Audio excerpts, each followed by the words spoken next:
Today I am going to tell you shloka to recite while lighting the lamp. Deepam Jyoti Parabrahma Deepena Sarvatamopaha Deepena Sadhyate Deepam Sandhya Deepam Namostute Shubham Karoti Kalyanam Arogya Dhana Sampadam Shatrubuddhivinashaya Deepajyotirnamostute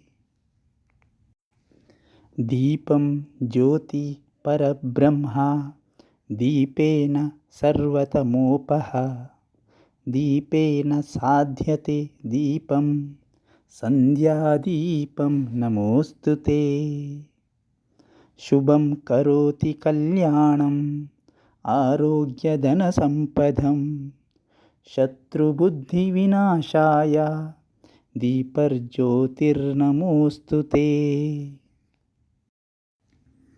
Deepam Jyoti Parabrahma Deepena Sarvatamopaha Deepena Sadhyate Deepam Sandhya Deepam Namostute Shubham Karoti Kalyanam Arogya Sampadam Shatrubuddhivinashaya Deepajyotirnamostute Deepam Jyoti Parabrahma Deepena Sarvatamopaha Deepena Sadhyate Deepam Sandhya Deepam Namostute Shubham Karoti Kalyanam Arogya Sampadam Shatrubuddhivinashaya Deepajyotirnamostute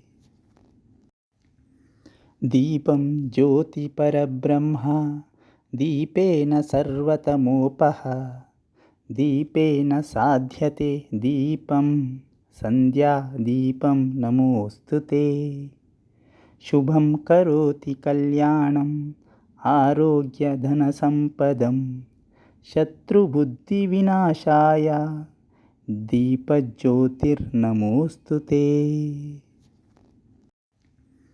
Deepam Jyoti Parabrahma Deepena Sarvatamopaha Deepena Sadhyate Deepam Sandhya Deepam Namostute Shubham Karoti Kalyanam Arogya Sampadam Shatrubuddhivinashaya Deepajyotirnamostute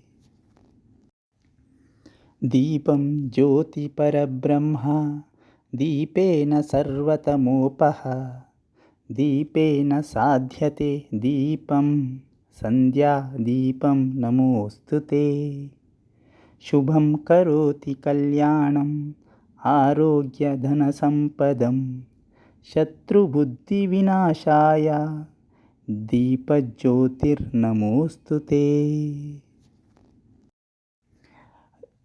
What is this meaning? This means light is considered as a symbol of auspiciousness, prosperity, and abundance. Light brings brightness with it and removes the darkness. I fold my hand before the Lord, the maintainer of this creation, in the form of this light. I adore this light which destroys all the pains resulting from my omissions and commissions. I fold my hands before the light that brings prosperity, auspiciousness, good health, abundance of wealth, and destruction of enemies' intellect. Here, darkness symbolizes enemies' intellect, and with the arrival of light, darkness disappears. Likewise, light means God's grace destroys darkness like enemies' intellect.